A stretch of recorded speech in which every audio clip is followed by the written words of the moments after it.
Okay. Yes? Yep. Good morning, everyone. We're meeting today on the ancestral lands of the Anishinaabe peoples of the Robinson Huron Treaties area that were signed in September 1850. We honor the elders of both past and present, as well as future generations of the Wasauksing, Shawniga, Métis, and Wata Mohawks. We express gratitude for their caring stewardship of the land we share today. And I urge all of us to reflect on the importance of recognizing the Indigenous lands, their treaties, and their peoples. As we think about what happened in the past, we need to focus on what changes we can make going forward to continue the reconciliation process. Our Memorandum of Understanding with the Wasauksing First Nation sets the stage for ongoing partnership, cooperation, and learning. And we're committed to furthering our understanding of the generations of Indigenous peoples with whom we share the land today. And I have a motion that the Council of the Corporation of the Township of Seguin does hereby convene this special meeting of council at 9:02 a.m. in order to consider the following matter, and that's the waste management strategy. And I need a mover for that. Mario and Ken, all in favor? Approval of the agenda. And yeah, you have the agenda and you've got an addendum with some correspondence. With that, could I have an approval of the agenda? Terry? Okay, everybody? And is there any disclosure of pecuniary interest or general nature thereof? Nope. Okay, we have one topic today, and that is our waste management strategy. And I am hoping by the end of this meeting, we will have clear direction for staff on how we are proceeding. So I'm going to turn it over to the CAO to open the discussion. Good morning, Your Worship, members of council. Thank you for joining us this morning and accommodating a special meeting of council. Today's special meeting of council marks the culmination of about a year's worth of diligent work by our dedicated staff here in the township. And this meeting was called so that we can discuss the comprehensive waste management review developed to address imminent pressures on our current waste management system. The various scenarios that we've crafted are done so to confront some key challenges that we're facing. Aged infrastructure, the nature of our infrastructure demands immediate attention. As we've been seeing, we have increased tipping and transportation fees. Rising costs present substantial fiscal challenges, especially for uncompacted waste. And the escalating illegal dumping and unauthorized waste disposal is becoming problematic. Each of the scenarios strikes a different balance between public good and fiscal responsibility. Notably, each scenario involves certain compromises. Our aim is to provide council with the information required to find a holistic solution that serves our community effectively. And as we consider the future and beyond the current review, some issues remain out of scope for this immediate review, but are vital for future planning. Things such as the producer responsible recycling, with the shifting accountability to producers, to product manufacturers. Waste to energy continues to be something that we are exploring, and remotely managed sites investigating automated waste management solutions. The review was developed and aligns with our strategic plan, emphasizing on infrastructure that meets future needs, practicing fiscal responsibility while ensuring environmental stewardship, and of course, catering to the needs of our community residents. Council, your guidance is crucial at this juncture. We need your direction on how you would like to proceed with tackling these challenges effectively. The scenarios have been crafted following your mandate for investigation into these issues, and we look forward to providing you with a brief overview to get the conversation started and allowing you to deliberate and direct our path forward, confronting the opportunities and challenges with foresight. We look forward to a productive discussion and obtaining your input on our community's future strategic direction, focused on ensuring that our waste management system is resilient, efficient, and sustainable. And with that, Your Worship, I will turn it over to the team who's developed this significant body of work for a brief recap and summary before we turn it back over to you for deliberation. Thank you. Team, all of you, or Forrest is going to kick us off? Brett. Okay.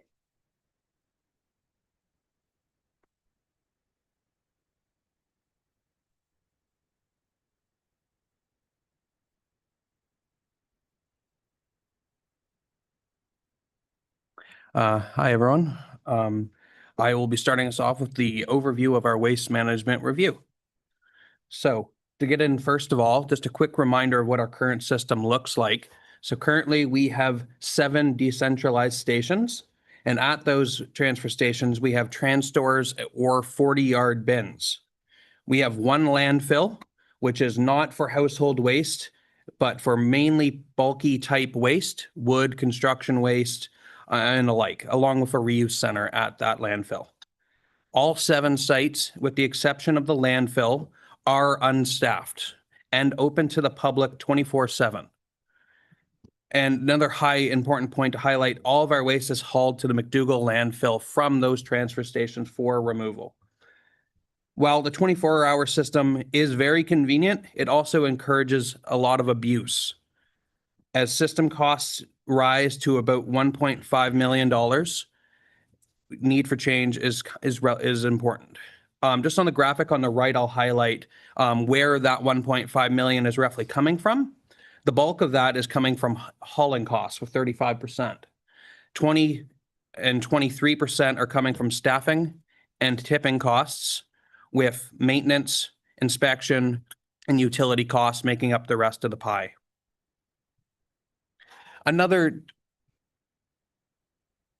Just a quick review on the current system geospatial study. As you can see by the graphic on the left, we have 7 stations, as I mentioned previously, and they all service a different area of the township. This is just a rough area calculations of where people would go based to their transfer station. On the image to the right, we see in green the current location of each transfer station, and then the little stars in pink where their ideal location would be if building a new system from the bottom up. This shows that currently, if we're to keep 7 stations, all 7 are relatively well located for convenient access. So I previously alluded to a challenge, which is increasing costs. So where are these increasing costs coming from? So they're mainly coming from 4 factors. The first factor is increasing waste volumes. You can see the image on the bottom right of the slide is waste tonnage charted out from 2014 until 2033. As you can see, we're slowly and steadily increasing our tonnage every year. And this is mainly due to population and non-resident ICI. Next, another impact to the cost increase is rising tipping fees. We'll get into that a little bit more later in the day, but that is a major driver of the increasing costs. Hauling fees and other inflationary variables also continue to drive costs up. You can see the graphic on the top right shows costs without revenue compared to costs of non-resident and ICI. You can see the costs without revenue is supposed to spike significantly starting around 2025, 26, and 27, which comes with increased tipping fees. As of 2033, we could potentially be at almost $3 million, which is almost double our current costs. How did we get these future costs exactly? Just for everyone's awareness, we took known waste tonnages. We took the average annual growth rate between 2015 and 2024 for those years, and we calculated that AAGR of 4.2%. We then applied that to each year to get the cost from 25 to 2033. As previously said, most of the cost increases are coming from tipping, although there's also CPI increases and cost of living increases.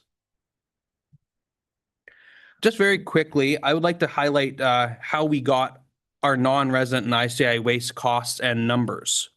So we used a relatively simple formula. So we took total waste, which is our known waste quantities in tons, and we subtracted it from permanent plus seasonal tonnage. So how did we get permanent and seasonal? So for permanent, we took our known population numbers and we multiplied that by a coefficient for waste per person per year. We got that coefficient from northern municipalities of similar sizes, such as French River, Espanola, and a bunch of others. So we use northern rural municipalities to get that number. How we got seasonal is we used, again, known population, the same coefficient, but we also multiplied a presence factor. We assumed the summer season goes from April to October, the cottage season. We assumed that 40% of those residents were here all weeks, all days throughout that summer period, 40%. The remaining 60% we assumed were part-time, being here 3 full weeks out of the year and every weekend. So we multiplied those 3 variables together to get seasonal. As previously said, we then subtracted those 2 from total waste, and that gives us non-resident and ICI waste, or unaccounted for waste. For everyone's information, ICI waste includes industrial, commercial, and institutional sources. A quick example for this 24, so last year, we had a total of 3,800 roughly tons of waste in the system accounted for. We calculated that the permanent residents contributed about 1,500 tons. The seasonal residents contributed about 1,000 tons. So we subtracted those 2 numbers from the total, which gave us a total of 1,267 tons of unaccounted for waste, or 33% of the waste system potentially coming from non-resident and the ICI waste. Next, another challenge that I think everyone is aware of is illegal waste. I'm sure everyone's seen photos like the 2 on the bottom of the slide of garbage and big items piled outside of the TransStore bins, 40-yard bins. So we define illegal waste as large items such as furniture, boats, mattresses, and any large items, including contractor waste, that is left at the transfer stations instead of the landfill where it is supposed to go. It is important to note that a lot of these activities divert staff resources away from other key objectives, including but not limited to road maintenance being one of the most important one. The graphic on the top right, you can see in 2023, the monthly trips taken by township staff from the transfer stations to the landfill.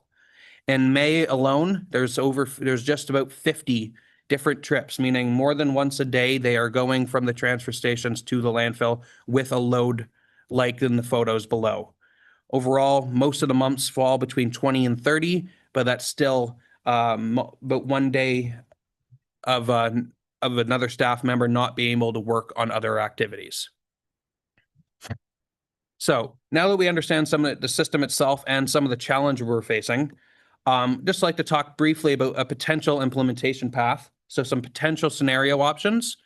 Please note that these options are not actually indicative of the scenarios going to be mentioned next. This is a potential pathway listing all the potential scenarios and things we can do to improve the system. They include potential site closures, bylaw review and revision, establishing hours of operation, the introduction of residency passes, staffing of sites, site security, including cameras and gates, bylaw enforcement, installation of compactors at the transfer stations, and the purchase of roll-off trucks. So now I'll get into the actual scenarios themselves. Please note, no costs beside capital costs are included in this section. The operational costs, tax impacts, and all that will be gotten into in Forest section a little bit later.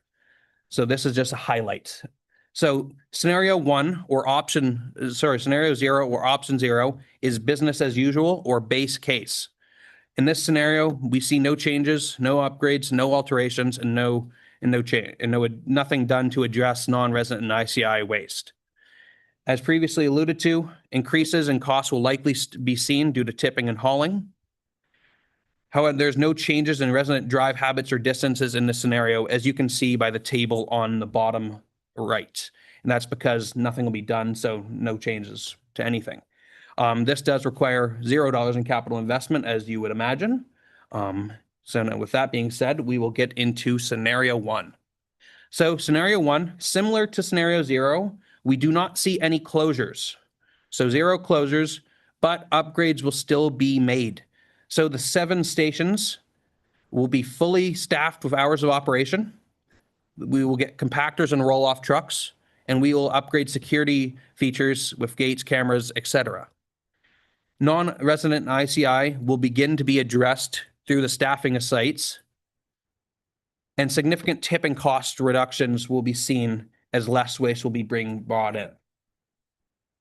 So for this scenario, similar to scenario 0, no impact on drive times will be seen because once again, there's still 7 stations operational, so the distances to travel will stay the same. This scenario is the most expensive of the actual chain scenarios because we have to upgrade 7 stations. It's roughly about $5.271 million in capital investment to fully upgrade 7 stations. Scenario 2 is a little bit different. So in scenario 2, we see the closure of the Bon Echo Waste Transfer Station. Like the previous scenario, the remaining stations, so the remaining 6 stations will still see those same upgrades I previously mentioned, staffing, compactors, etc. Non-resident ICI is further addressed with this scenario, and significant cost reductions in tipping and as well as hauling will be seen as less sites means either less waste or less transportation needed. Some increases in staff costs will be seen under this scenario. However, they are less than scenario 1, as we need 1 less staff member to operate the system. There is an impact, however, to resident travel distances, and that will be for the Bon Echo users who will likely be using Brooks Road if this scenario is to be implemented. We calculated based on our spatial report, and you can see in the graph, the table on the bottom right, that the distance per resident for the Brooks Road station will go up to about 2.04 kilometers due to this new influx of the Bon Echo users. This scenario would require $4.725 million in capital investment. Scenario 3, once again, Bon Echo is a part of the closures as well as the airport transfer station. The remaining 5 will be subjugated to the same system upgrades as mentioned in the previous 2 slides. Non-resident ICI will be further addressed.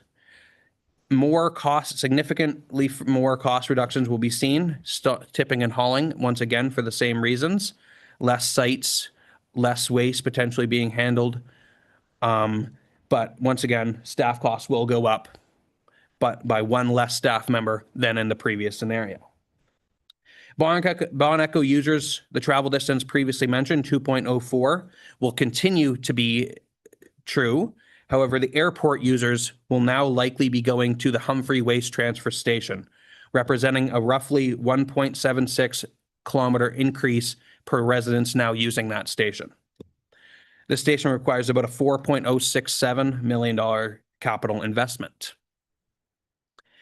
And the final scenario option is scenario 4. So scenario 4 sees the closures of Bon Echo, Airport, and the Turtle Lake Race Transfer Stations. The remaining 4, as previously stated, will have the same upgrades as in the previous scenarios. Non-resident ICI will be continually addressed. Significant reductions in tipping and hauling. However, under this scenario, we also see grid reductions in inspection costs as the amount of stations get cut in half, so there's less daily inspections needed. Once again, costing for staffing will increase, but not as much. Once again, there's only 4 stations to staff instead of the current 7. Bon Echo and Airport will travel distances will stay as they were in previous scenarios with an increase of 2.04 and 1.76 respectively. Turtle Lakes users will likely be diversified between 3 different stations depending on where they're located.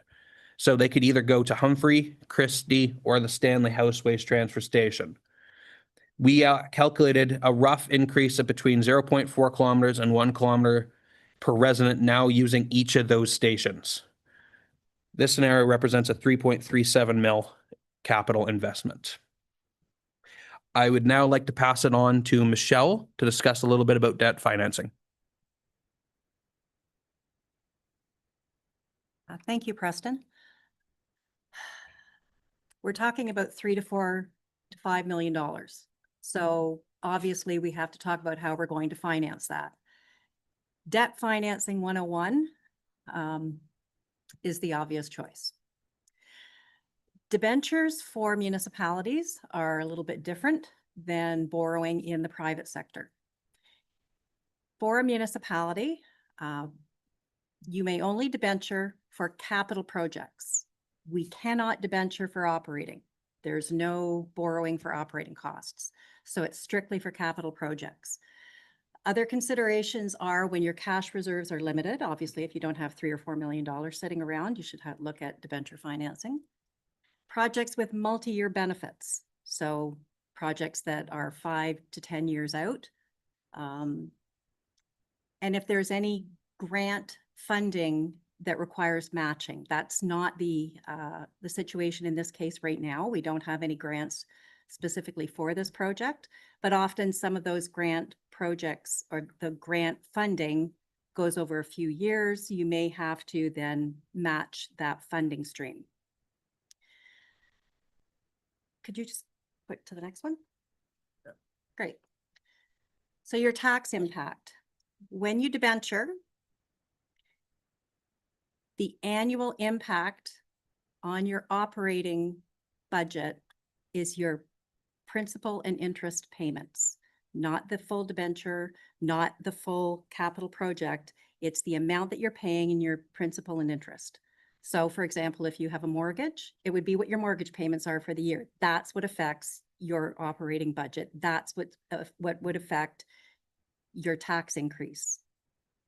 So for this example, if we borrowed $1 million, 5% interest, 20-year amortization, the annual repayments are $78,855, which would be an immediate tax rate increase of 0.48%. We do have some rules that we have to live by with respect to debt financing. We are limited with our annual repayment limit. That's a calculation done through our FIR, our annual FIR, and it's a calculation based on our revenues and our expenditures. Right now, our annual repayment, not how much we can borrow, how much we're limited to repaying in a year is $5.4 million. So we are nowhere near our annual repayment limit. Generally, the term of the loan cannot exceed the asset's life. So you have to have some kind of a determination of the life of the asset. Council would have to approve the project and the issuance of debt by bylaw. And again, the borrowed funds are restricted to capital expenses only, not operating expenses. Thank you.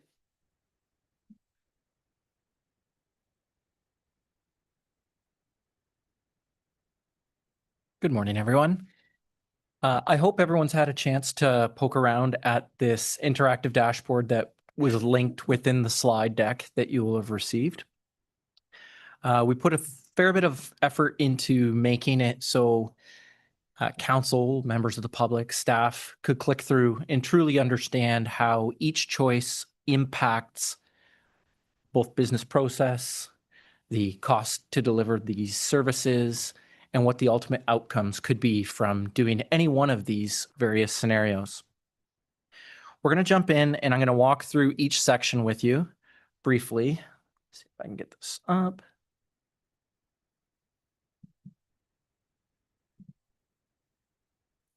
All right. I realize the numbers are rather small from your vantage point there, but what we'll do is we'll start with population type and basic demographics for the township.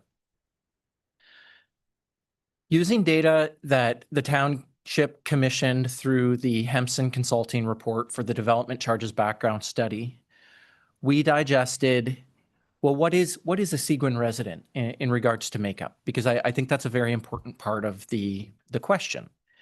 And so when looking at residency types averaged based on the Hampson report, it's determined that nearly 2/3 of the population of the township is seasonal. Over time, we see that number increasing, with particular note around 2027 and beyond. But the demographic by and large doesn't really shift from that 2/3, 1/3.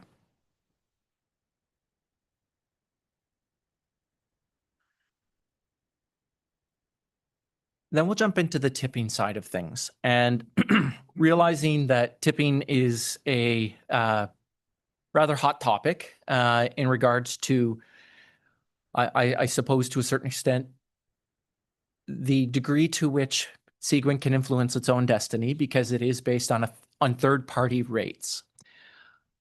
Over the last, I guess, close to a decade, the township has had fairly favorable tipping rates, to the extent that up until this year, we were spending around $90 per ton. That number is anticipated to go quite a bit higher. And in fact, when you look at the rate just posted through bylaw in December by McDougall Township, it did indeed go up to $150 a ton. You'll see when we modeled this well in advance of that, we modeled it in 2026 to hit 150.1. So we were fairly close in that model, which gives me some additional confidence in what our projections might be saying about anticipated costs. And the reason we need to look at that, in particular when looking at the corresponding tonnage, is it goes back to that unaccounted for waste, that non-resident, that ICI, that waste that really we shouldn't be paying for.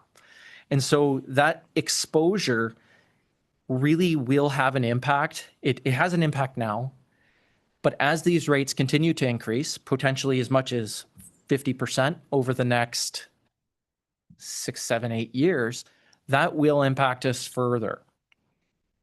On this slide, I'm not going to go into each individual number, but you can see through the graphs the anticipated increase in both tipping costs, but also the impact of that unaccounted for waste and unaccounted for costing.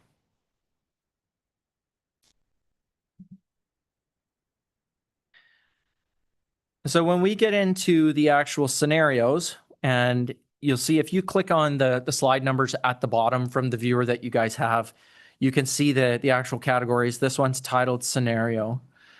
There are a series of buttons along the top.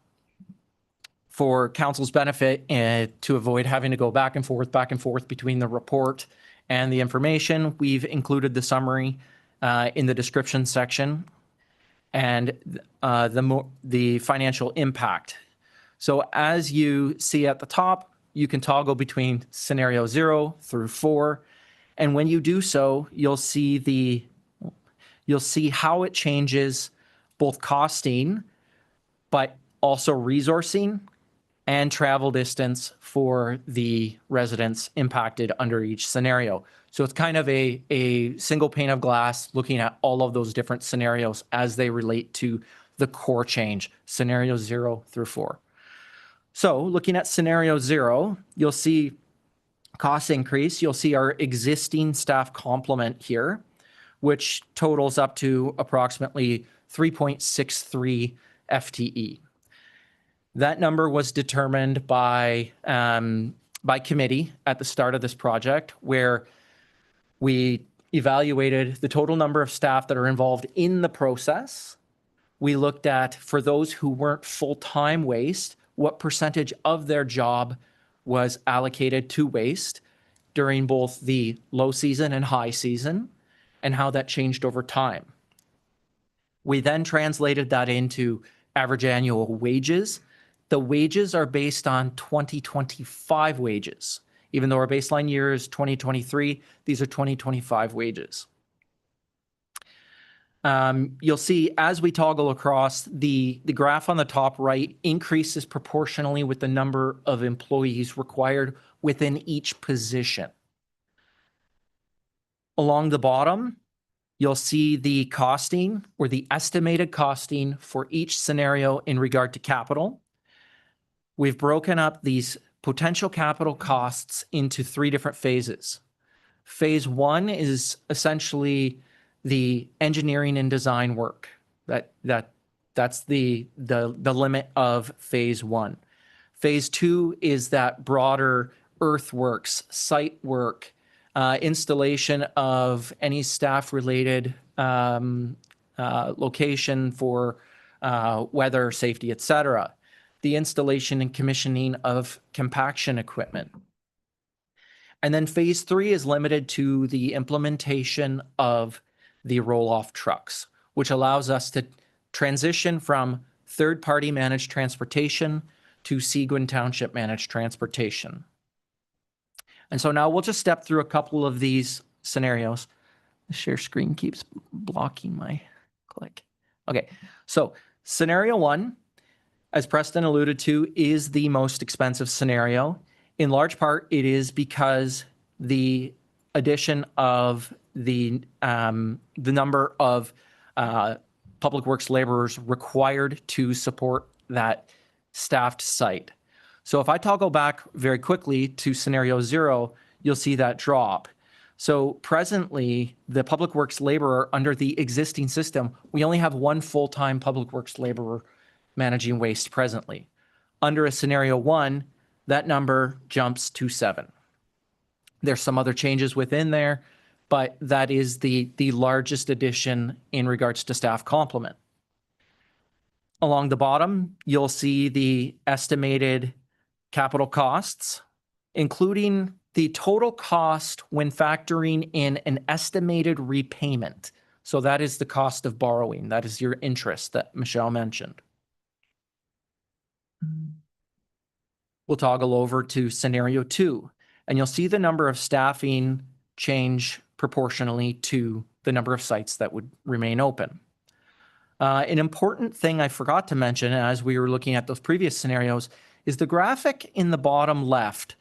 I find it very useful when looking at the green line. The green line is the estimated total cost per ton under the scenario. So if we go back to scenario 0 over time, you'll see the total cost per ton is approximately $500. Scenario 1, the cost does increase a bit, but it's in large part, it's due to staffing. Into scenario 2, you start to see that cost per ton decrease. The one thing worth noting is under a scenario 0, the escalation or the increase in cost of contractor transportation was left as a flat increase. We did not have an anticipated rate of increase from the contractor. So in all likelihood, under scenario 1, that number would be higher, but we had a hard time accounting for that because increases have been so random. So then we'll jump into scenario 3. Much like scenario 2, you'll see the number of FTEs reduce. And in large part, each scenario drops by more or less 1 FTE. Again, the costing along the bottom, you see your total estimated capital costs, your end repayment, and we'll jump to scenario 4, where you see the the cost per ton is the lowest, as is the staff complement.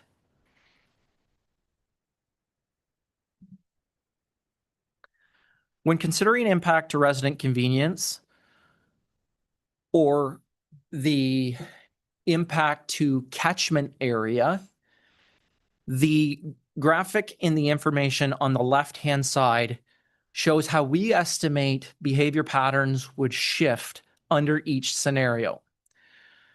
And it's impossible to say because I think in large part people's waste behaviors or their decisions to go to the transfer stations or dump in large part are quite often determined by other activities that they're undertaking, whether they're going to work, going to the grocery store, get fuel, leaving their cottage Like these are big considerations that are deterministic of where they're going to dump and when they're going to dump. And we saw that reflected pretty well during the surveys, where it was very heavy on Sundays and Mondays when people were leaving. Obviously, uptake on Saturdays is also significant, but I think with the seasonal residents in particular, we see very specific behavior patterns.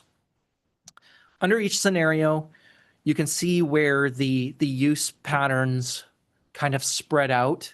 And to Preston's point earlier, let's say under a scenario where Turtle Lake is closed, not everyone is just going to automatically go to Humphrey. It's going to really be determined by where their point of origin is and where they plan to go during any given day.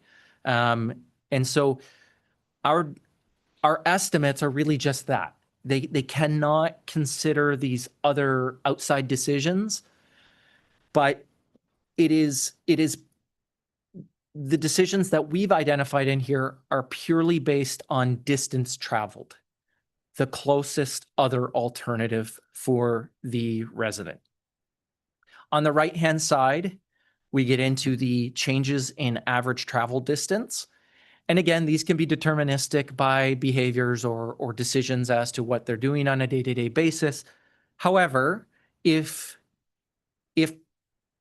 the decision is to just go to the transfer station to dump their waste and come back, these impacts are likely fairly accurate in that the averages do change. We fully realize that any change to the system via scenario 2, 3, or 4 will change transportation behaviors, and it will increase travel distance for some.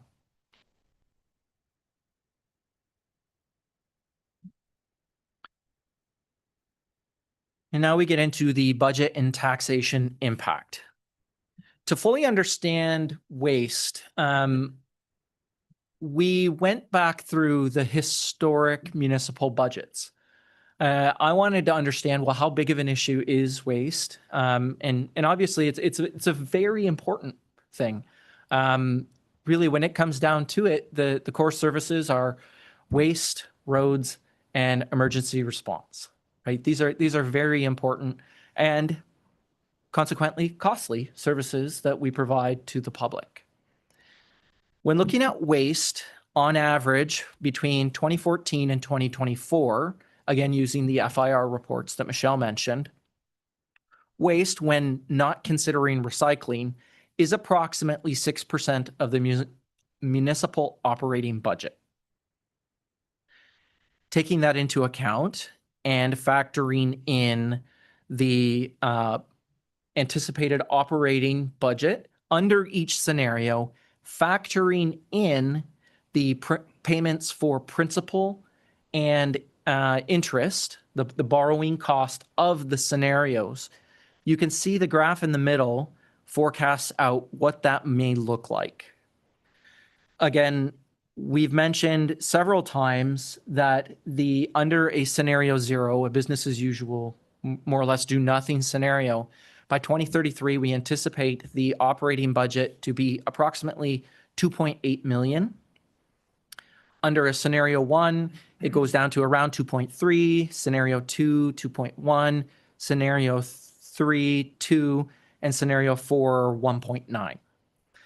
And where that's interesting is when you look at the projected rate for this year, we're looking at somewhere around 1.9 million as an operating expense. And so you come across into 2033, and we're going to get right back to that number, even if we go with a scenario 4 based on anticipated increase in costs through whether it's CPI or those other cost factors. Getting into the how does each scenario impact tax rate? Again, using the same information, the cost of borrowing, the cost of increased cost of service delivery, the savings that could be experienced through reduction of non-resident, ICI, transportation savings through compaction and reduced numbers of trips, you can see the impact to tax rate. And again, these are estimated based on our projected numbers, but under a scenario 0 in 2027, this is a hypothetical, we said go today, there would be a estimated 1.15% increase to tax, in large part due to anticipated tipping cost increases post-contract when we renegotiate. You get down through each scenario and you'll see that as the increase in efficiency, as well as the reductions in operating costs, whether it be staffing, whether it be decreased numbers of transportation trips because the waste is compacted, whether it's reductions in tipping costs because of the elimination or reduction of non-resident and ICI, they have varying impacts on the taxation rate, where we estimate under a scenario 1 in 2027, it could be an increase of 0.7. Scenario 2, essentially a break even at 0%. A scenario 3, reduction by 0.75%. Or scenario 4, an estimated minus 1.5%. And then, sorry, I'm losing my voice. And then we move into,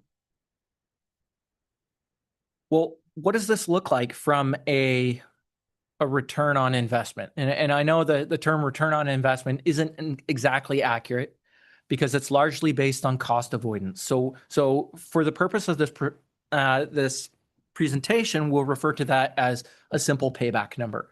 That is the total cost of borrowing principal and interest divided by the savings, the estimated savings assumed under each scenario. And you'll see that we'll go back to, where's my cursor? Obviously, under scenario 0, there's no capital investment, there's no savings. But a scenario 1, a simple payback is approximately 10.3 years. We are guessing here that around that mark would be when we'd start to see some infrastructure related issues, potential rehabilitations needed, whether it's hydraulic systems, et cetera. I would say the useful life of a lot of that equipment is probably around 10 years. Although if you get more out of it, that ends up being your gravy period of time, as long as you're not throwing good money at bad. Jumping into a scenario 2, we estimate the simple payback to be around 7.5 years. Scenario 3, just over 5. And scenario 4, we estimate to be just below or around 4 years.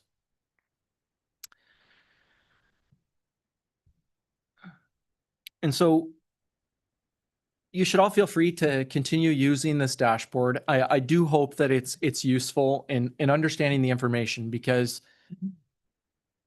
there's no doubt about it. There's a phenomenal amount of information and data that goes into this, not just looking at the historic information. We tried to go back as far as we possibly could, but projecting forward based on historical trends, economic or anticipated economic conditions. And I mean, projection it's a difficult thing to do. However, I would say that I feel very confident that we did it in as accurate and as transparent of a manner as we could, following industry best practices, using things like CPI, and not just CPI, but the appropriate category within CPI, be it transportation or energy. And so I do hope that this dashboard, the report, the accompanying presentations, and staff dialogue over the last, I guess we're at 12 months now, has built some confidence in the efforts undertaken. But with that, we're happy to take some questions on either the presentation, the dashboard, the report, or anything in between. Thank you very much, all of you. It's an incredible analysis, and the dashboard is actually quite fun.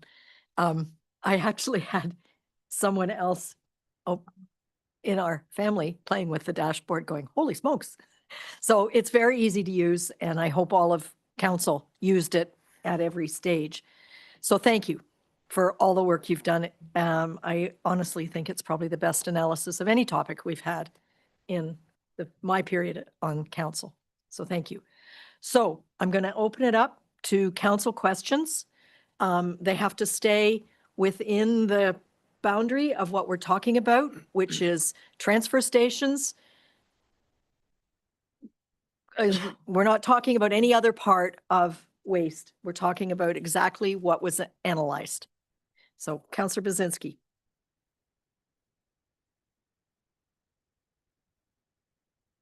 So thank you. It was a very good report. A lot of work went into it, and I can appreciate that. A few things that I thought of just from a practical point of view.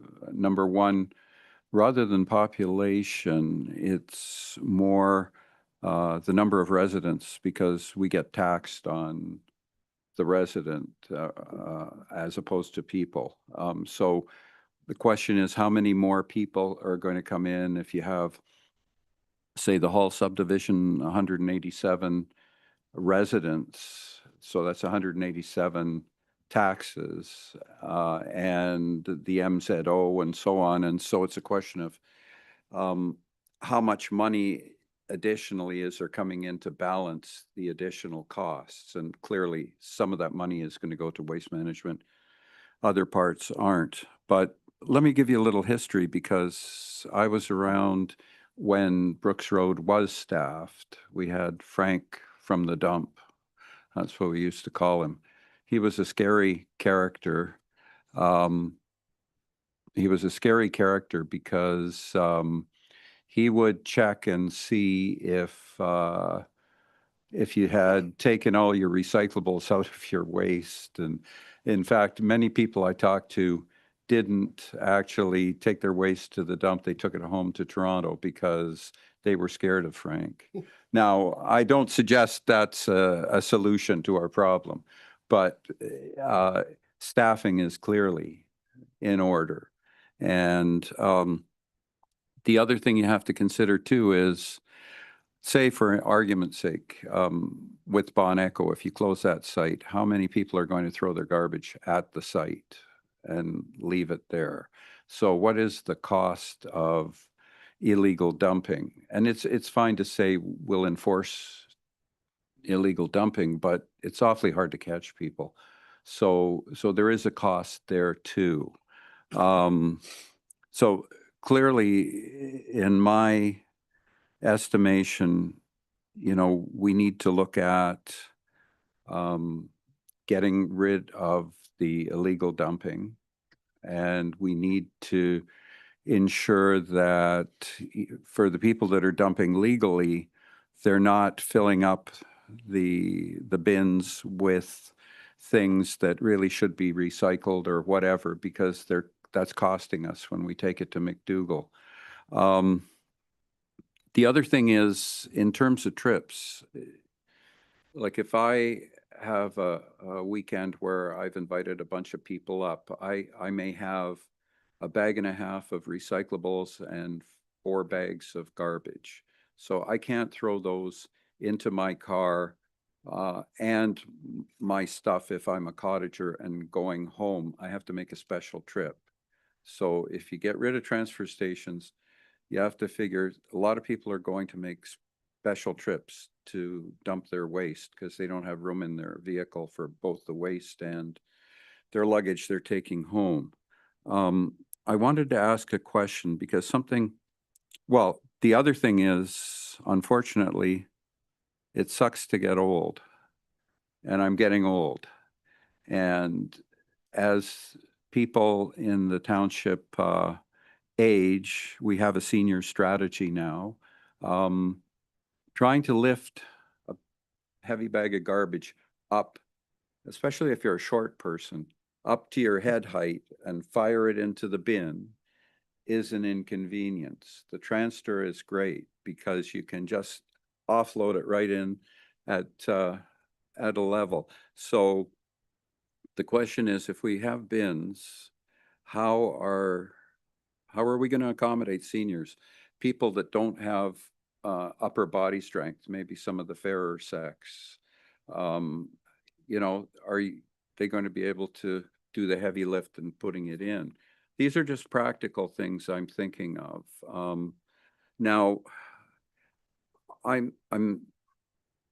know the compactors are not in great shape, but has anyone looked to see if it's, I know at one point where you stepped on the compactor, they were rotting out there. And so someone came in and welded new strips on.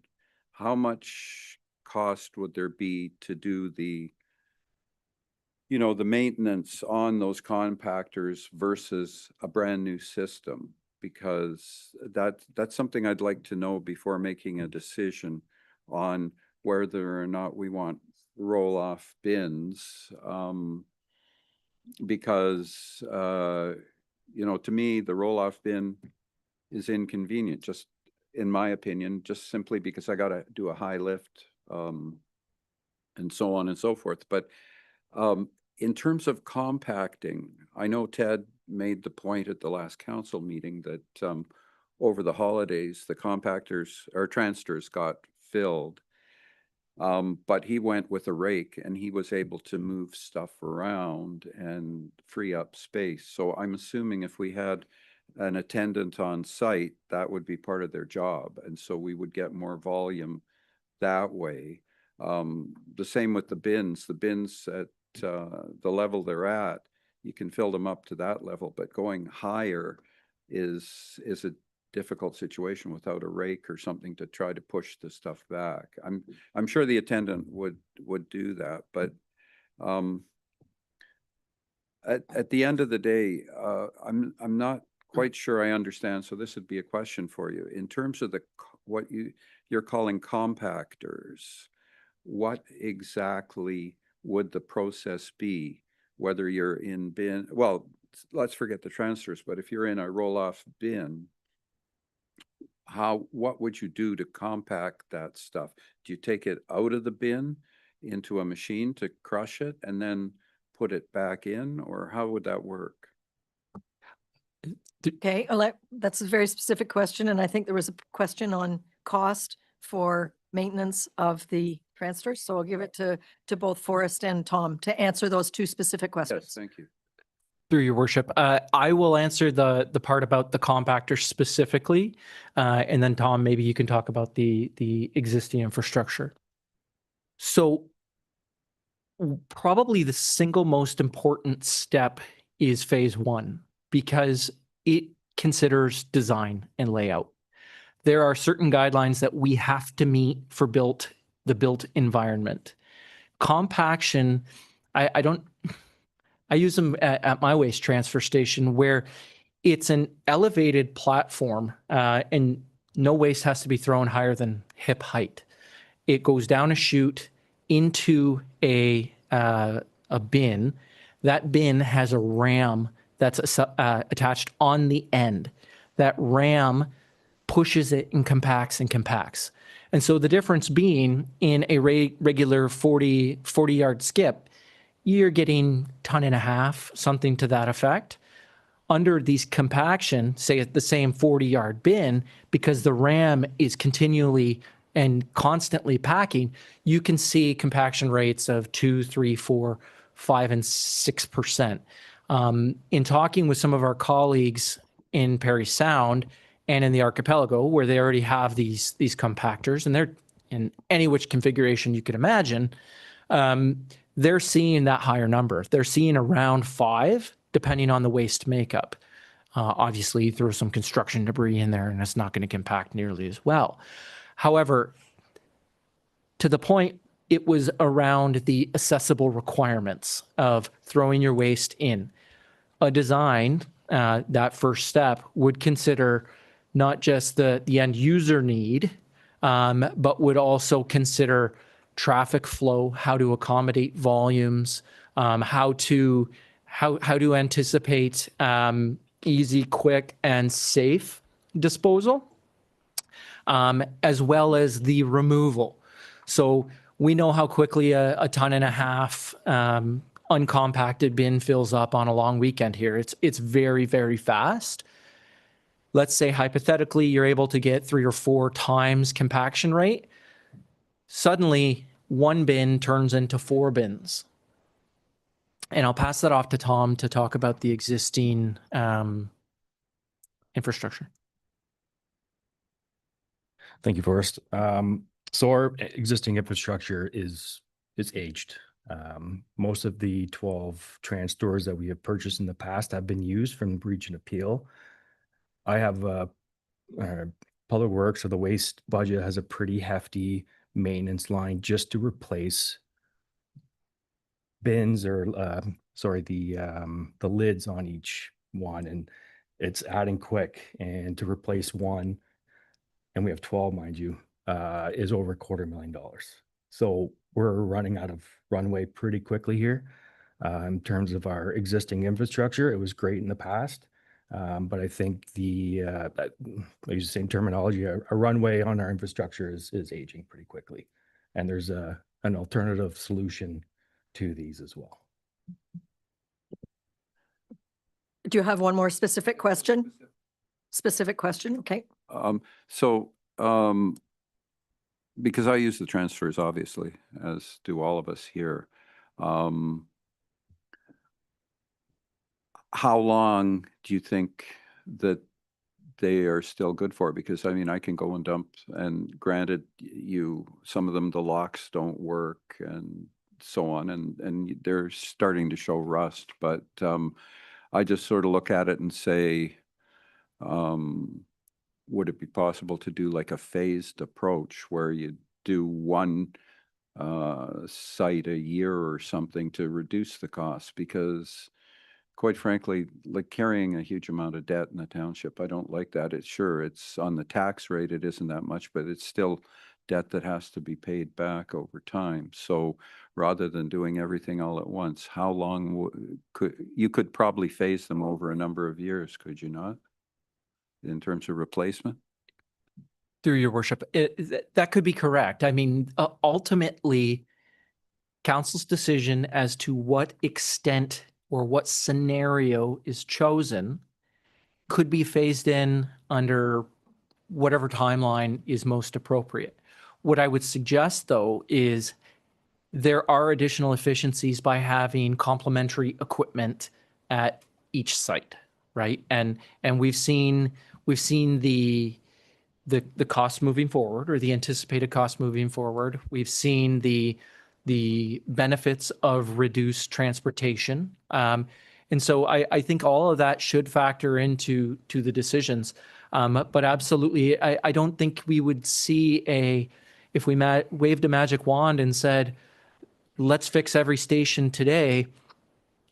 That's not possible, because we would have to, probably temporarily close a number of stations, right? I mean, you cannot have the public going into a construction zone where you're doing a ton of earthworks and concrete and changing the layouts. So it would have to be phased in, whether it's phased in over a year or 2 or 3. Ultimately, that becomes a decision for council. But I think that's a decision subsequent to deciding to what extent council is comfortable with overhauling the system. Thank you. Councillor Fellner, you're next. Thank you, Mayor. Before I start, I want to thank everybody at the table for all the hard work they've done in the last year, because this is something that really should have been taken on a long time ago. And, some moves were made, not in the in the past, and not that far away, that were kind of expounded on this problem. And anyhow, I've got some comments. This is sort of something that's near and dear to me, and it's actually something that I've got a fair amount of experience with, so I'm going to give you the benefit of my comments. So just to let you know where I'm coming from, I'm in general agreement with the changes needed as stated in your potential implementation path as found in the waste management review document. Okay, with the exception of potential site closures. Okay, everything else, I think it's spot on. I think you nailed it. Okay. As such, I'm not in agreement with any of the scenarios or timelines as presented in your report, because all of them, other than 0, which is not acceptable, all of them make the assumption we're going to change something. We're going to close something. So my first comment is the transfer stations, they should only be for the use of Seguin residences. And the purpose of those transfer stations should be for the collection, compaction, and shipment of all residential waste that cannot be accepted at the Orville landfill, currently going to McDougal. That's the only thing really we should be handling there, period. Small quantity shipments of residential construction waste should continue to be accepted at Orville as per current practice, but not large quantity loads. They should be, that would just shorten the life of that landfill. And currently contractors, and I think this is why we're having a lot of problems at our transfer sites, because contractors are forced to go to McDougal, and the tipping rate there is, I think for construction waste is over $150 a ton. So I'm not in favor of closing any of the existing transfer sites. I think it's important overall to keep the existing ECAs in good standing, and we might need all, these things down the road for further growth. The other thing is, I can tell you in my ward that the percentage of seasonal to permanent is much higher than what you forecasted, right? And the two, in my ward, they depend exclusively on 2 transfer sites, one on either side of the lake. I believe all the transfer sites should be gated and access controlled, and I think that's the first step. I think then I've broken the transfer sites down into what I call secondary sites. And secondary sites would be Bonaco Airport, Turtle Lake, and Stanley House. And they're basically the three transfer sites that historically were not sites of landfills, because Brooks Road, Humphrey, and Orville, historically, they were all municipal landfill sites. Okay, and they're a little bigger and they got more capacity to do more things. And I remember Mr. Dugan very well at Brooks Road, and he actually was a very pleasant individual. And he worked for me for 2 years. But anyhow, and then Lyle Crawford in Humphrey, and they were characters. They knew what was going into their landfill, and they were pretty fussy about what went in and what stayed out. Hours of operation, I think that these sites should be controlled by resident cards, and a card system where you swipe in, swipe out. I think the hours are and enforced by cameras, and hours of operation should be limited. So the cards would only work between, this time and that time. Okay. Get to page 2. So the major sites, Brooks Road, Humphrey, and Orville, should be managed utilizing staff. Okay, Orville's kind of a no-brainer because you just change the gate, and your current staff can manage the transfer.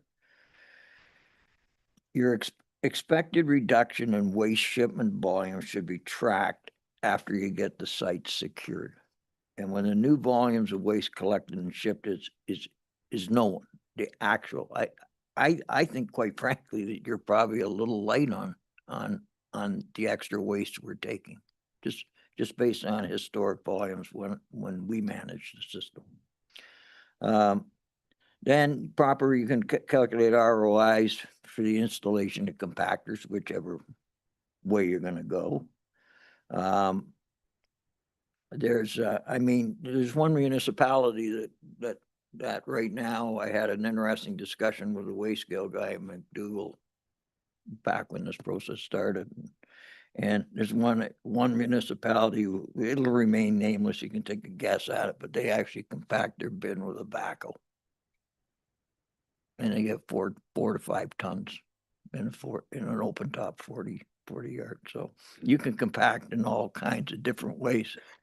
I think that the trans stores, to your point, that, you know, it's gonna take years to phase things out. I mean, they were great for the purpose they were intended to, but I think recently we already bought a new compaction trailer, I believe. And we buy one within the last couple of years. That's where all the compaction is done in that system, not in the trans store itself, which is just the loading mechanism for the trailer. I mean, the trailer was a lot more than $250,000, if I remember, and a tractor. You know, I think it's for the time being, it's worth putting some money into those trans stores, make them proper, and because practically you're not going to be able to change those out in the next 3 years, probably 3 to 5 years. I think you should give some consideration to moving portable office systems like office trailer or something into the 2 secondary sites. Maybe something a little better than what we have at Orville. Maybe move something up there too to get, which would allow you some flexibility for staffing. You know, you can cross-change staff, whatever. Gives you more options.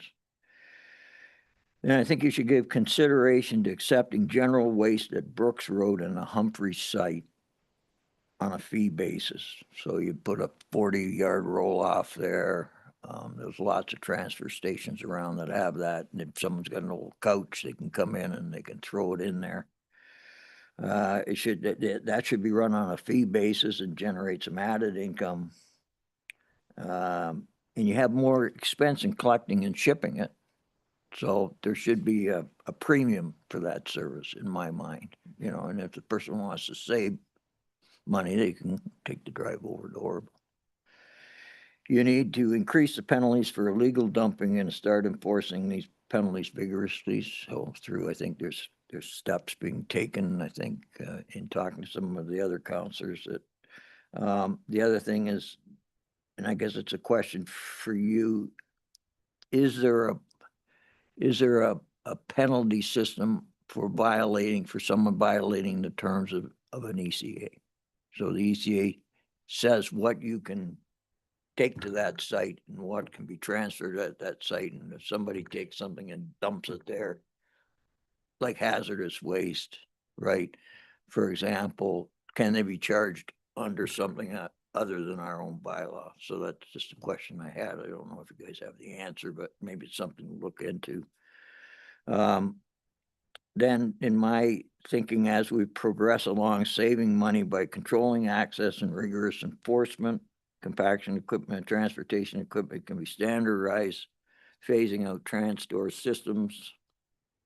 Eventually, it took us 20 years to get here. It's probably going to take us a little bit of time to clean it all up, but you guys are going in the right way. It's what needs to be done.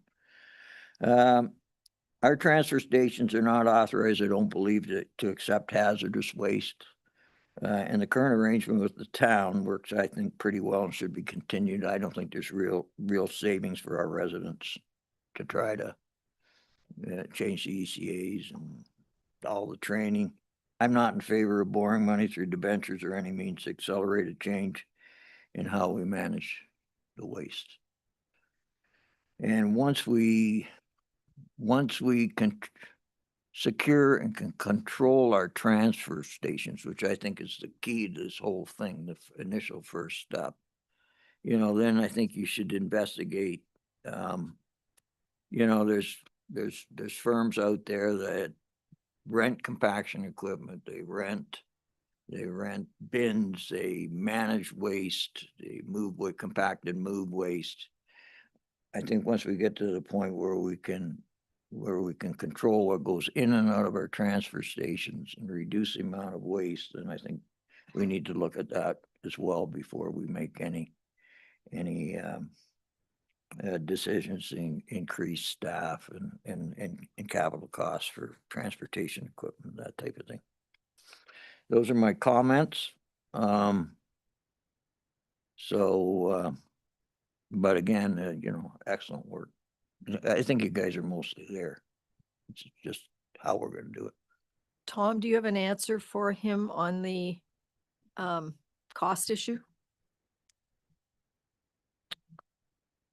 On the ECA, now is that to Seguin residents or to the township itself? This is in regards to the ECA and about charging well, the provision- outside of our current bylaw.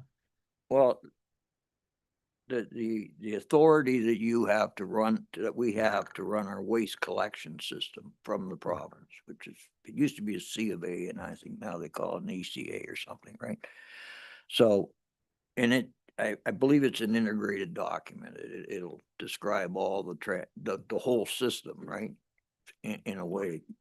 Is there a penalty under the Environmental Protection Act for people that come in and illegally violate the terms of that ECA? I would have to get back to you on that. I don't have a final or solid answer for you on that. But I can get back to you on You that. see, my point is the province has given us permission to open these sites, provide a certain service. If some private individual comes in and dumps something that's not authorized under the ECA, is there a way we can prosecute them under provincial law? I It's can get worth back to you. looking at. Yep. Good question. Maybe you can, question. maybe you Yep. can't, I don't know. Anyhow, those are my comments, and thanks again for very robust report, and it's getting pretty long now. Counselor Getty. Thanks, Madam Mayor. As well, I'd like to thank staff for everything. We've had a lot of discussions over the last number of months, and Councillor Fellner and I have had extensive conversations as well. I'm not going to echo many of the things that he said because we're on the same page. I also am not in favor of closing. I do believe, and you mentioned it, Forrest, I like those terms. We have 3 core functions: waste, roads, and emergency services. I think that it's important to maintain and enhance those services for our residents. I think that's what this report starts us down the path towards relative to waste. I also agree that I think that this should be a staged approach. I think the first thing that we should be doing, in my opinion, is securing the sites. I think throughout the process of the report, your research, interaction with the community, I think the community realizes, yes, as a resident, I love the fact that I have 24-hour access to dispose of my waste. But I think as a resident, I also agree, and nobody's arguing that we are subject to massive amounts of abuse, that unfortunately the costs have gotten so high that it's impacting us operationally here, and it's impacting the amount of money that I'm paying as a taxpayer to deal with those issues. Looking at your numbers in 2026, if we secure those sites as a first line of defense, we're saving basically $750,000 if we have 100% success rate based on the numbers that you've put forward. I think we're $736,000 in non-resident and ICI waste anticipated for 2026. So I am in favor of securing the sites. I've been, people are getting tired of hearing it, but I am a big supporter of an administrative penalty system. I think that there has to be some teeth in the enforcement component of this. Very interested in what Councillor Fellner is saying in regards to, is there provincial legislation that we can go after violators as opposed to just municipal bylaw enforcement? I think that, it might be a staged approach if we're able to move through that. But I think my fear is, and I know that numbers can be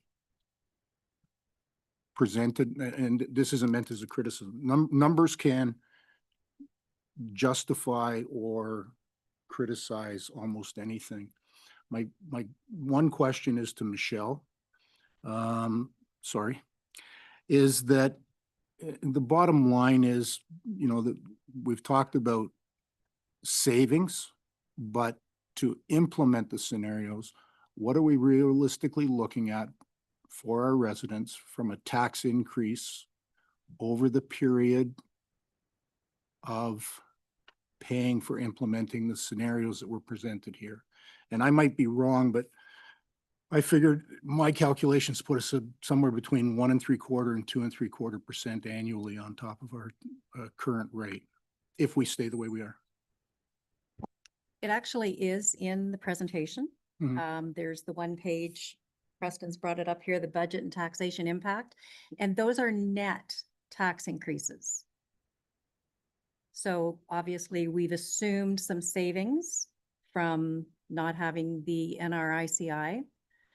And they've calculated the incremental costs of extra staff, of the debenture costs. That's built into those numbers right there. Okay. All right, and the point that Councillor Fellner presented in regards to staff versus unmanned versus unmanned sites. Technology has gotten to the point where if I attend a transfer site, it's not just a blind card access. That card access can be monitored now to say that Greg Getty attended that site on this date and at this time. And I think that, moving forward, a combination of manned and unmanned sites. I agree with the Humphrey and Brooks Road. And the opportunity there is that if we are collecting a fee, we may be able to make the manning of those sites revenue neutral from a tax point of view. And that if we're bringing in enough income for that dumping, for the ability to dump bulk product there and then transport it up either to McDougall or to Orville, we may be able to minimize the impact on any tax increases to the community. So at this point, those are my questions and points. Forrest, do you want to reply to a couple of those? Yeah, through your worship. In a perfect world, we could do this whole system unmanned. I mean, that's a perfect world scenario. And we considered that. We explored that. Certain aspects of that remain out of scope for a number of reasons. Implementing a system that is truly remotely managed is the term that the province is using these days, that utilizes compaction, does require a different ECA. The province is issuing some pilot programs around that. However, there are challenges with that. First off, being a pilot, there's no guarantee that they're going to continue allowing a compaction system that is remotely managed. That's the first challenge with that. The second challenge comes into another out of scope item that Jason introduced at the outset, is how all of this plays with producer responsible recycling and the demands that correspond with that. There are certain targets for contamination that will have to be met eventually. I think we're in a bit of a grace period right now for the implementation as of January 1st.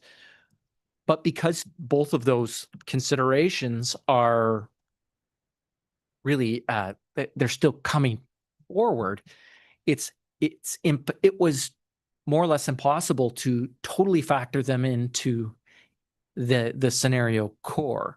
And much like ultimately, if waste to energy becomes a viable solution, that is far more cost effective than McDougall, it's another consideration. What I would say is, as part of this, having a truly efficient, effective, and streamlined system really won't change a lot of that. The infrastructure will be the infrastructure. How it is administered, whether through staffing or remotely, will largely be dictated by outside influences, namely whether the province stays with or expands upon these pilot programs that they're exploring right now with the city of Guelph, and how producer responsible recycling comes to be. And these are big question marks that we've all had throughout this whole process. And I mean, I think it's really exciting. They're exciting times for waste, but there are additional variables that we're trying to contend with. But they are evolving processes as our process will be evolving. I mean, I think that, you know, if we can come to it, and this is a hypothetical, if we come to an agreement that we're not going to close any sites, if we come to an agreement that we're going to secure our sites, okay, and then as that process, as you mentioned, that process will not happen overnight. You have pilot projects where the province is finally moving to remote compaction locations. The recycling is an intangible right now. It's still in flux. There's obviously problems with it, whether it's in a rural environment or an urban environment. They're still having, it was on the news again last night in Toronto. So I think that those are decisions that will be made through the process. I think that, you know, there's a consensus that as we transition out of the TransStore system, we will transition into a compaction system. You know, that then as that process develops, then we can do, because once those sites are secured, as Councillor Fellner mentioned, then we're in a position, once we get rid of that non-resident and ICI waste, we'll never eliminate all of it, but we can hopefully eliminate most of it. Then we're going to have more true data as to what we need to move forward from a timeline and to what direction we're going to go. So that's my point on it. That, you know, and that then allows us to look for alternatives to minimize the financial impacts on our residents, because, you know, there's going to be obviously cost savings. Right now, I believe you said we're running 1.9 million a year for waste management. You know, by taking a lot of that tipping and you know, there's also the maintenance component to it. There's a staffing component to it, to running around, picking up at the transfer sites. I think there's an opportunity to implement a progressive required program that you're presenting, but in a system that doesn't impact as financial, is not as big a financial impact, as well as a reduction in services that we're providing to our residents. Councillor Adams. Thank you. Great report too, by the way. One question I have is, I noticed Monaco terminal in the airport are a lot higher cost per year, property per year. And to me, I don't think we really should inconvenience anybody if we can help it. The only area I see that could have a change is the Turtle Lake dump site, I should say. So I don't know how much it inconvenience people to drive to Humphrey, because it's a bigger site. Turtle Lake is not a very big site.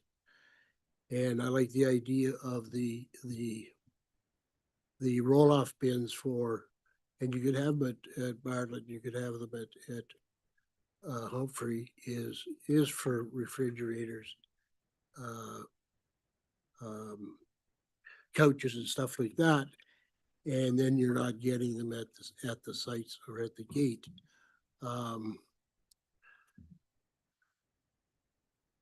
I do believe in the card system or some kind of identification. Just trying to go through all my little notes here.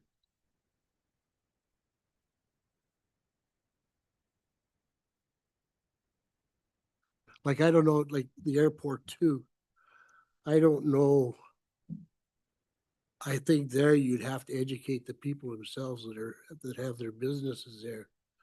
I don't know how much you'd really get off the highway. You get a lot. Then that wouldn't be too far for them to go to Humphrey either, as far as I concerned. And so those would be the only two areas that I would like to see closed myself. And I think these two areas should be manned. And it wouldn't take much of a gate at either one of them, I don't think. Like as far as numbers, you're not gonna know until you really get a system in place. So, I guess that's all I got. I made some notes, but, I guess that's all I got for now. Counselor Finson. First of all, wonderful report. I understand nothing until you explained it all to me. So I read it many times. Trust me, I worked really hard. Argued with my husband every day over the numbers because he can't make them work.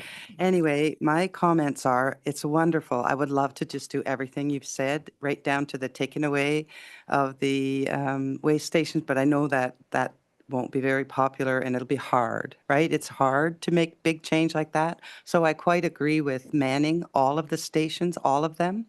Maybe not all of them the same amount of time in a day, but manning them all. Because I think once we do that, it will satisfy my husband, because then he will say, oh yeah, they were all right all along. Anyway, and then from there though, I really like the idea of where you're going with it. And I would like to, if we go this way and keep all of the stations, I would like to maybe hope that we would proceed with everything you've talked about as we get those numbers, like Councillor Getty and Councillor Fellner said. Once we have that, we'll be able to see more clearly the future and how beneficial it will be to all of us. So I would like to see, first of all, manning the stations, however that happens. No key cards, just man them to start with. I know that's expensive to start with, but I think the money saved through illegal waste might compensate that.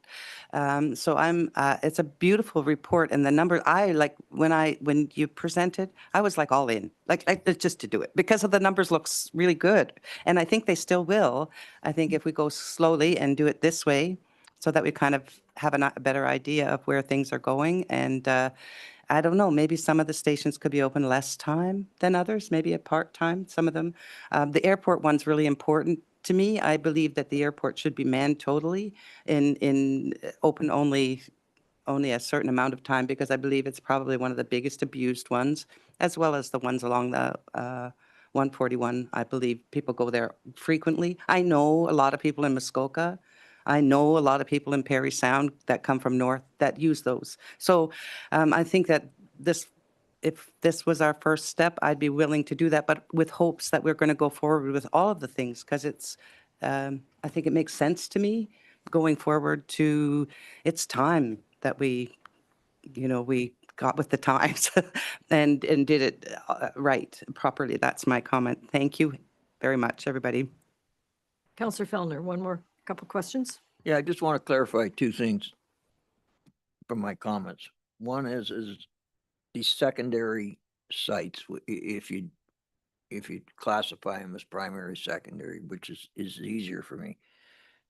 I consulted this time with a fair amount of my constituents, and that involved the Lake Association. And I don't, I've got a pretty good relationship with my Lake Association.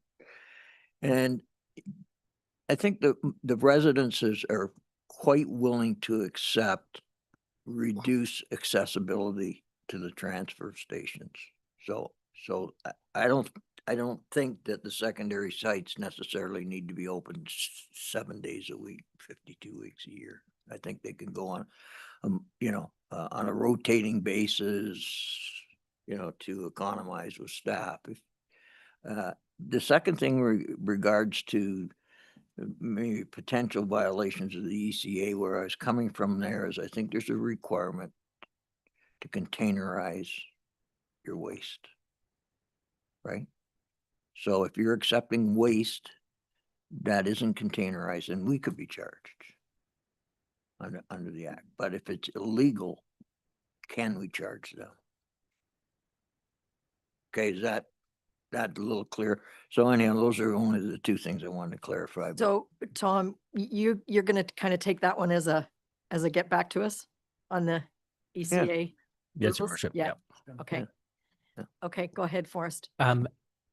Through your worship, Preston did build in some very high level scheduling, and I'd like him to maybe speak to that. Sure. Just kind of how we anticipated Sure. or did the quantification of FTEs. Yeah. Hey, while we're waiting for Preston, one more comment from Counselor Bazinski. Thank you. Well, I did a page of comments and they're in the addendum package. Just wanted to talk about a couple of things with the second. I agree with most of what Councillor Fellner has said. I think we should keep all the sites open because in the future, there's going to be a increased demand for waste. If you look at the MZO lands, you look at the Hall subdivision, there's development proposed down in the mayor's, in Councillor Fellner and Vincent's wards. There'll be more people coming in, more pressure, and I think taking away any of the existing sites, it's very difficult to get a site for a transfer station, so I don't think you really want to give them up. Having said that, the Bon Echo site is a little different than the sites like the airport site and the ones on 141 because access is more difficult. And granted, you say it's 2 to 3 kilometers, but it's not like on a highway.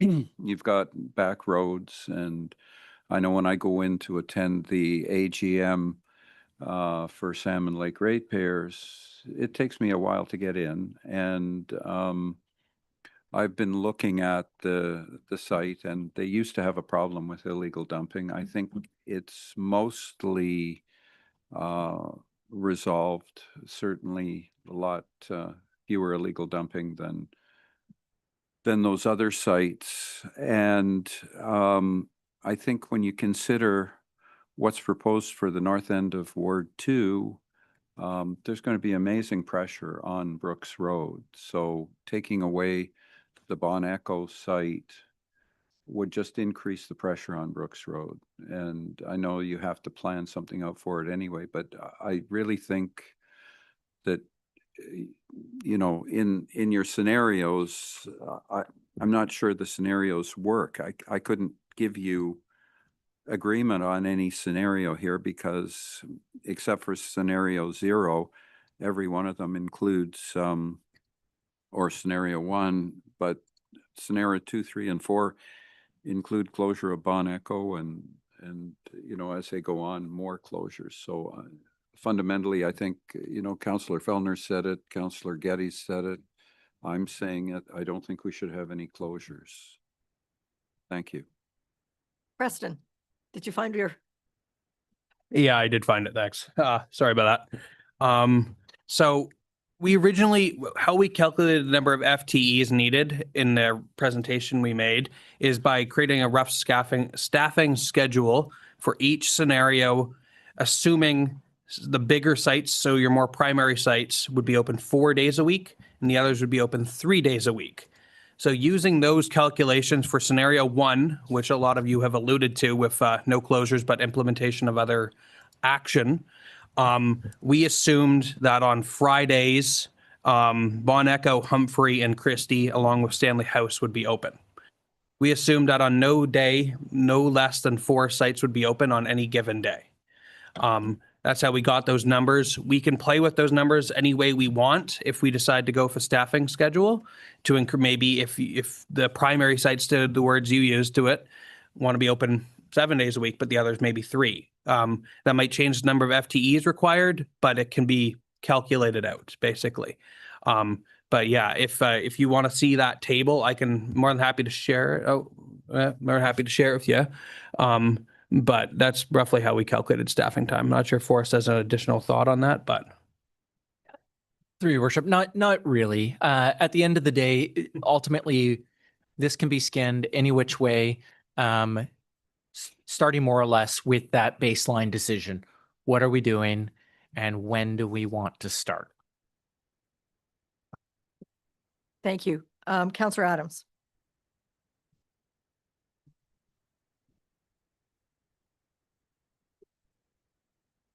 I had the question about Bon Echo and why it was so much more with less residents, and cost per property per year is quite a bit higher.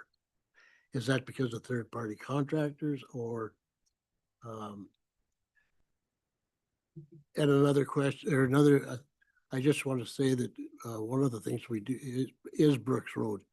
And I think it's between it and the airport is our worst for illegal dumping. That's going to be a huge part of the dollar saved, I think. But I don't want to see any sites other than Turtle Lake just Turtle Lake, but shut down myself. Through your worship. Yeah. Respect to Bon Echo is uncompacted material right now. It's a small population, especially in the winter months, but it's a smaller population kind of year round. And it's the contract haulage that's really escalated in the last few years as well. There is an unaccounted for or unmeasurable amount of inefficiencies at Bon Echo, and this is speaking from a director of public works hat on, that, you know, staff have to travel. Basically, it's a 2-hour, 3-hour round trip just to go check the bin levels. That's in the summers. We have to do our regular inspections anyways. That's essentially similar to even airport. The uncompacted material does increase the amount of trips. Councillor Getty. Sorry, thank you, Madam Mayor. Speaking for the village of Rosso, sorry, Gail. I'm the one councillor that is lucky enough to have 3 transfer sites within his ward. And I can't agree with the closing of Turtle Lake. I know that in the report, when we're looking at the driving distance or the different, it indicates between, if Turtle Lake is closed, between 0.4 kilometers and 1 kilometer. The reality is that Turtle Lake is the core transfer site relative to the village of Rosso. Stanley House is not. Stanley House is a more dangerous drive in the wintertime for the residents of Rosso. I agree that if somebody is going to town, to Perry Sound, or going out of the area, then, that they can drop at Humphrey or somewhere else on the way through. But the reality is, for the residents of Rosso, which is one of our homestead communities, it is the transfer site for a homestead community. And as our population increases over time, our development is supposed to be within those homestead communities. And I think that as that increases, the village of Rosso grows out at some point. I think that it would be premature to close that site. Relative to the airport, we have the top of Lake Joe that is obviously impacted by that closure, but there is a whole, although not densely populated, there's a whole community in that southwest corner of this township that is serviced by the airport as well. And I think the impact on those residents as well would be substantial. So for those reasons, I can't support closing any of the sites. Thank you. Thank you. I want to remind all of us that most of us got elected to keep taxes low and make the environment our first priority. And I think what your study has said is we have an enormous opportunity to be more efficient from a capital point of view and still protect our environment and do better than we're doing now in terms of environmental stewardship of waste. Question for you, I'm not sure who, if you talked about remote monitoring as opposed to staffing, do we have any idea of the capital cost of doing that? Through your worship, I don't expect it would change the capital all that much. I mean, ultimately, you'd probably still be moving to compactors. You'd still be putting in gating. You'd still be putting in access control with surveillance cameras and the like. Like I would assume the capital upfront costs would probably be approximately the same As staffing. as staffing. Yes, that's correct. There might be some minor exceptions, but at the end of the day, the big costs really are the earthworks, the compactors, and that's from the capital perspective. Yeah. Yeah, and I do want to point out to all of the counselors that in this proposal, there is significant dollars to renovate whatever transfer stations you keep open. We got a heck of a lot of land at Brooks Roads. We can change the traffic pattern there. We can increase its capacity. Those, I think, regardless of whether we close or we don't close, we need to improve traffic flow.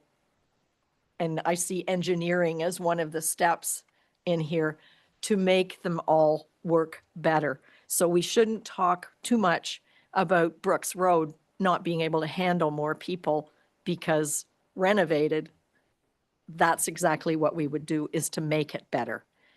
I also want to make sure that we understand that the MZO lands would not be using our transfer stations. We've said that many times, that would not be occurring where that density of population is.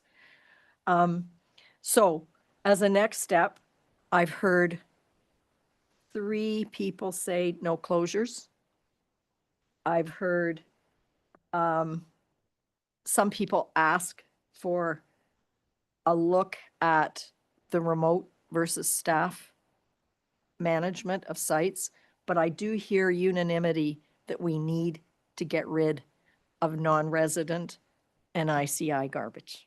That has to be a priority, because our taxpayers are paying for something that they shouldn't be. And I think the only way to do that is gating, staffing or remoting very differently. How do you want us to proceed here? I see that all we're really doing is accepting this report, right? I was looking over your shoulder at what the motion is. And direct staff to proceed. So how would you like us to do that, Mr. CAO? Thank you, Worship. At this stage, we've heard quite a bit of feedback from council, and of course, we're going to go back, and this is the beauty of YouTube. We can go back and recheck and make sure we got all the right facts as to what was said. I would suggest at this point that you give direction to staff to bring back a recommendation report based on the feedback of council. And we will go away and do some more refining and actually bring a formal staff report to a future meeting of council. That would be my recommendation. And I do have a couple other comments Go ahead. if you want me to. Just to fill in a couple of gaps, because I have this amazing team that works with me day in, day out. We're able to communicate, and I wanted to share a bit of information that I've picked up during this conversation. First of all, Councillor Getty brought up the administrative monetary penalty system. Chief Carroll and I have had a conversation about implementing that this year, and we have budget that was approved a couple of years ago, and we're going to be coming back to council in the very, very near future with the recommendation on how to proceed with administrative monetary penalties. And that in part is because of the waste component, but also in part to the various other components of the municipality and how we work to issue tickets and recoup. So that's coming. I opened up talking a little bit about one of the big challenges being the infrastructure, and regardless what we're hearing, and I think what you'll hear from a recommendation from us is we have to move to compaction. The cost of non-compacted materials and transporting it is enormous, and whether we go with all 7 sites or not, or whether we phase in new infrastructure or not, we'll work through that and share with you. But I want to say that, and a special thanks to Michelle, the TransStores that we have today were part of a 2001 waste system replacement, which was funded by a 10-year debenture. Those were used units when we bought them, and they had a useful life of 10 years. 15 years plus. To put that in perspective, we have spent $518,000 on Transtor repairs since the end of their useful life window. Annually, in the last couple of years, those numbers of maintenance, 5 years ago, we were spending $40,000 a year on maintenance. Last year, we spent $104,000. That infrastructure is running out of runway here. We are going to see massive expenditures in the coming years if we don't start making those replacements. For clarity, the roll-off bins that we've been talking about purchasing, I want to reiterate it because I just want to make sure everybody's on the same page. These would be roll-offs that connect to a compaction unit. So it's not the free throw into the bin, uncompacted garbage in the future. We heard a little bit of feedback around having roll-off bins that could take refrigerators and couches, et cetera. A little out of scope here. We'll take that feedback into consideration when we bring a recommendation report. But just for clarity, when we talk about roll-off bins, we are talking about the style that would connect to an existing piece of infrastructure that is hardwired, mounted on concrete pad, and rams that material into that bin, so that when we come and connect, we are hauling compacted garbage rather than uncompacted garbage. That is primarily one of the biggest issues. I think that was all that I wanted to share from some of the feedback I get during these meetings. But again, Your Worship, Council, if the desire is to take the feedback that you've given us from here and come back to you with a recommendation report, that would be the direction that I would recommend at this point. Okay. I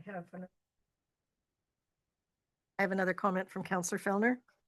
Yeah, I think where I would be comfortable, and I don't know about the rest of the guys on the table, I'd like to see the cost to secure the sites to start with, like in a phased approach. Because it's sort of like, we know that the benefits are there. If we secure these sites and start controlling them, we know it's there. We just don't know really how much it is, right? We've got an idea, but we're not really gonna know until we do it, right? So, I'm with Jason. I mean, we gotta start moving as soon as we can towards compacting. I did have a question for you though, when you're talking for us about uncontrolled sites. So we have compaction, the compaction equipment that we use for residential waste isn't unlike the compaction equipment that we had for the recycle waste, right?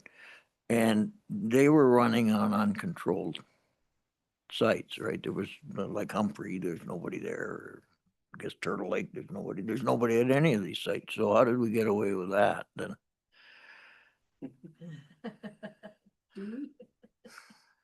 Just asking. Just for my own clarity, what's exactly is the question? Well, there was a comment made that you couldn't have compaction at unmanned sites. But my comment is we already do.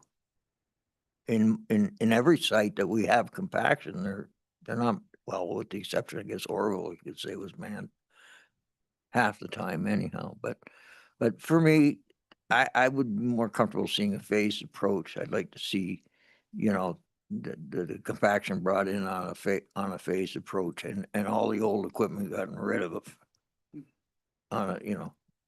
and move right through it. So at the end of pick a time, I don't know, what you guys know, right? Then we're done. It's over. All your problems are solved forever. Tom, do you have an answer to that compaction issue? I hear what he's saying. We may be breaking the rules. No, I don't think we're breaking the rules. I think what you're alluding to is that pilot project that Forrest was mentioning earlier on unsupervised sites or whatever it may be. Our ECA is pretty old. It's been in place for a long time, and there's no requirement for us to have uncompacted material. So we're okay there. Counselor Adams, you have a comment. Yeah, I do. I was here when they put in the system at the first, and they're very dangerous, very small. And to me, it wasn't a good system. But on another note, I don't think we should, because you're still going to get these big items, and I don't think you should eliminate, you should have at least one site, as far as I'm concerned, for those items to be taken to the landfill, just so you don't get that bulk stuff. Because you're still going to get it whether you, because if it's not, if it's manned, it's going to be at the gate. Through your worship, we do have a site for bulk items to be brought to. And it's very accessible, and it's very reasonably cost to bring it to Orville and bring it to the dump. But part of the scenario that we're talking about here, where we have gated and staffed, we can help direct people. I don't know that people understand. I don't know. We have to have that interaction with them as they're bringing these things to us. And I wasn't saying we're not doing it. I'm just saying it's a little out of scope. So we'll take it into consideration as we prepare a staff report on implementation of this waste management. That can be done on the heels of that, or I'm not saying we're saying no to that. I'm just saying it's out of scope in what we're talking about today. But we will take it into consideration, and we'll bring that back to council at an appropriate time. Counselor Bazinski. Thank you. Well, what I'd like to suggest is that most municipalities where they've tightened down on waste management have experienced huge amounts of illegal dumping in the bush. I'd like to see an opportunity where we could reduce this amount of illegal dumping by having a couple of open bins at, say, Brooks Road and maybe at Humphrey, where you could get the contractors coming in or the other people and dumping the material that could go to Orville, because then we would reduce the costs of this material going into the transstores or into these new bins. And it would give people the opportunity to dump it at either Brooks Road or Humphrey, because, traveling up from Lake Joe is a long run to Orville. And a lot of people consider even traveling from the Brooks Road area is a long run. So if that could be at least considered in the plan, I think it would be good, because you are changing the service level to people. And, if you could give something back, it would be interesting. I think it would also be incumbent upon staff to check with the District of Muskoka to see how they managed waste, hazardous waste, because I remember doing an audit on their transfer stations, and they had little wire cages that had spill containment in the bottom. And there are a lot of people that dump batteries and the like into lakes and into the bush. And if we want an environmental first policy, I think it would be worth checking that out at least, and what the costs would be. You'd have to amend your C of A, but that's not a big deal. If Muskoka was able to do it, we would be able to do it. So I think it'd be worthwhile checking that, because then you're actually giving a service to the taxpayers. You're giving them alternatives rather than having to go into Perry Sound. Same thing. That's a little bit closer than Orville, but still, it wouldn't hurt to have a look at that. Thank you. Thank you, Worship. Yeah, again, we're happy to look at whatever council wants us to look at. If we have to amend ECAs and to accept hazardous waste, we're changing levels of service. I think today, we're trying to focus on what's in scope in the presentation. The addition of things such as hazardous waste or bulky items, those could be considered as service level changes in future budgets. That's one option on how to move forward, if that's a request of council. But again, at this point, I would suggest to council, you've given us quite a bit of feedback here. Let's go prepare a recommendation report. In that recommendation report, we can identify areas that were identified that are out of scope that we will investigate, or that you can give us direction to investigate at a future time. Thank you. I'm going to try and summarize. What I hear unanimity on, compact everything that we possibly can.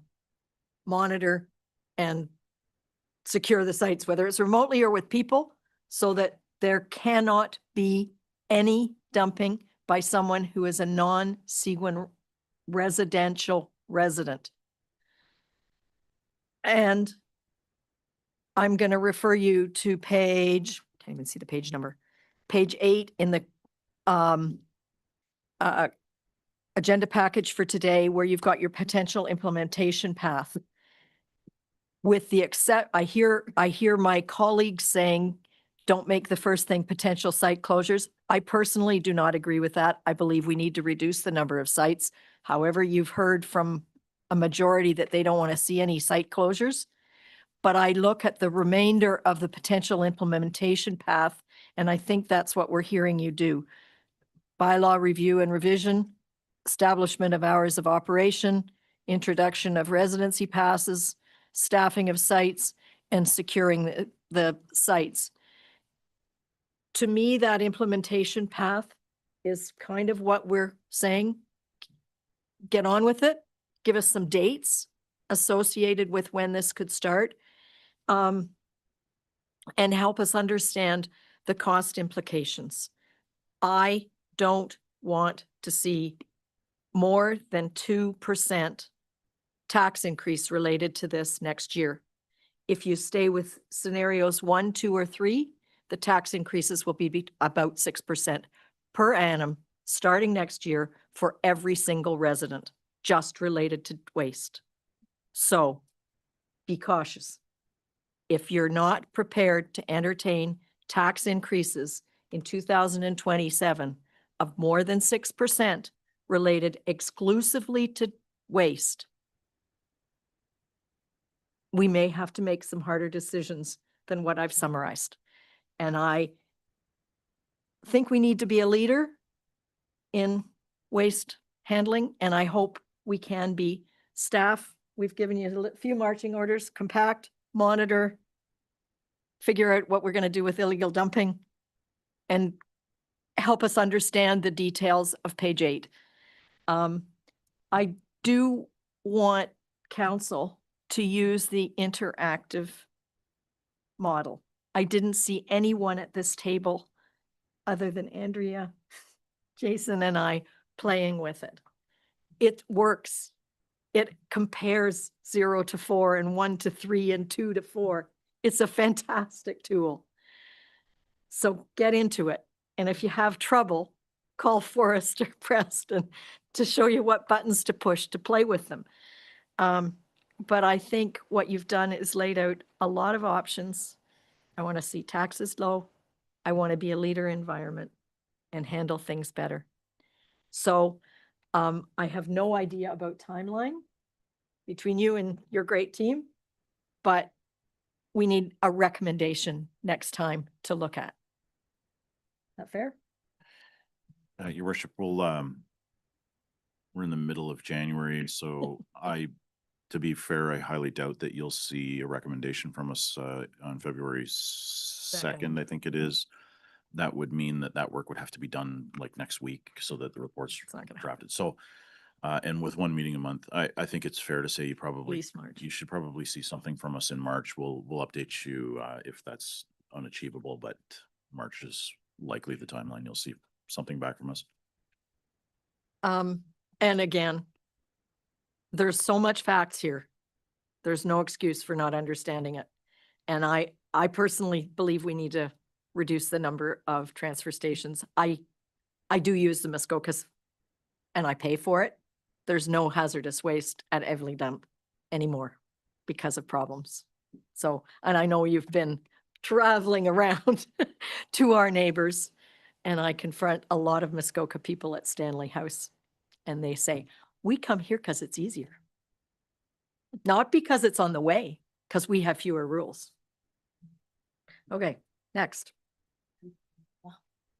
Okay, we have a motion that bylaw number 2026-005, being a bylaw to confirm the proceedings of meetings of council, is hereby deemed to have been read a first, second, and third time and passed by council. Gail? And Ken? All in favor? Carried. And I have a motion that the council of the corporation of the township of Seguin does hereby adjourn the special meeting of council at 11:01 a.m. to meet again on Monday, February 2nd, 2026, or at the call of the mayor. Gail? Greg? All in favor? And do I do this one or not? No. No, okay. So, okay, and on February 2nd, Gail will be in the chair.